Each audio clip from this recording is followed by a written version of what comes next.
गोंडगावच्या सुपुत्राचे विकास society ग्रामपंचायत गोंडगाव तर्फे सत्कार समारंभ।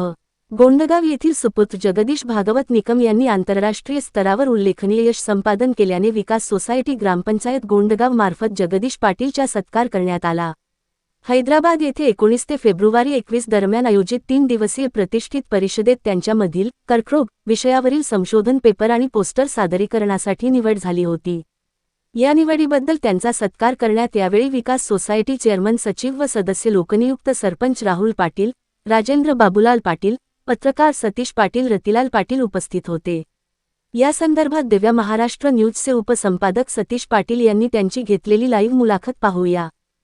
आप्पासाहेब, तुम्ही आज संचालक मंडळ आणि तुमच्या मताप्रमाणे तुम्ही आज जो सत्कार निर्माण केला आहे किंवा केलेला आहे, काय कसं सुचली होती संकल्पना तुम्हाला? आजपर्यंत आपली विकास संस्था वार्षिक साधारण सभेमध्ये 4थी प्रथम उत्तीर्ण 10वी प्रथम उत्तीर्ण झालेल्या विद्यार्थ्यांचा सत्कार करत असते, परंतु यांचा राज्य लेवलला सत्कार झाल्यामुळे आपण सर्व संचालक मंडळांनी ठरवले की आपण संस्थेमार्फत यांचा सत्कार झाला पाहिजे।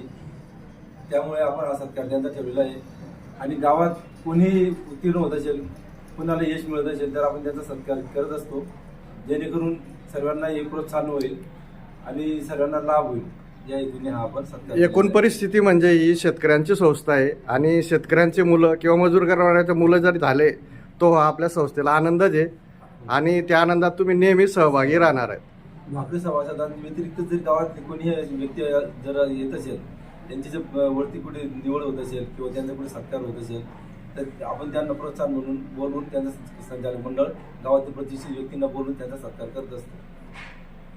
धन्यवाद, तुमचं कार्य अनमोल आहे, भविष्यात असंच होत राहो हीच आशा निर्माण करतो। राज्यांमध्ये त्यांनी संशोधन करून कर्करोगाचं संशोधन करून त्यांना चांगल्या पद्धतीचं पारितोषिक मिळालेलं आहे। हे खूपच आपल्यासाठी गोंडगावकरांसाठी खूपच आनंदाची गोष्ट आहे आणि एक शानची गोष्ट आहे। मागे आता रतिलाल लोक बोलले, काय नाव सांगितलं त्यांचं, वाणी समाजाचे ते देखील शास्त्रज्ञ झालेले आहेत। तर असं जर गाव पुढे गेलं तर निश्चितच आपल्याला एक भाग्याच्या तुरामध्ये आपल्याला हात घालता येईल असं मला वाटतं। तर आजच्या या कार्यक्रमाचं प्रयोजन असं आहे की आदरणीय सरपंच साहेब आणि चेअरमन साहेब आणि सर्व सोसायटीचे संचालक गावातील प्रतिष्ठित यांच्या वतीनं मी भाऊंचा सत्कार करू इच्छितो। उभे राहा।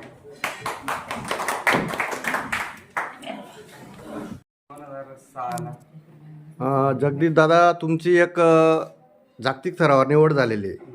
आज आमचं जे गाव आहे गोंडगाव पण एक गोडगाव आहे, असं वाटलं होतं का तुम्हाला की आपला एक सत्कार होईल किंवा आपल्या गावात असं हे होईल? नाही, एवढं तरी प्रेडिक्ट नाही केलं, अनपेक्षित आहे। म्हणजे एकूण परिस्थिती अशी आहे की जे गाव आहे याला आपल्या गावातलं कोणी एक झालं। आता मी वाणी समाजाच्या लोकांची एक मुलाखत घेतलेली आहे, त्यांचाही मला एक आनंद होता आणि तुमची न्यूज तर मी फक्त मुलाकडे आली आणि लगेच लावली, एवढा आनंद वाटला। तसंच आज राजूदादांना यांनाही एवढा आनंद वाटतोय। भाऊबंदकी हा विषय सोडून द्या, पण गावाचं प्रेम हे एकदम हे आलेलं आहे।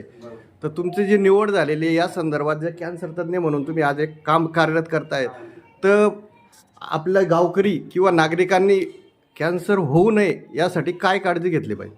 काळजी म्हणजे सगळ्यात पहिलं तुम्ही काही धूम्रपान वगैरे करू नका, ते अवॉइड करा। आता तर सरकार पण त्याच्यावर हे घेते।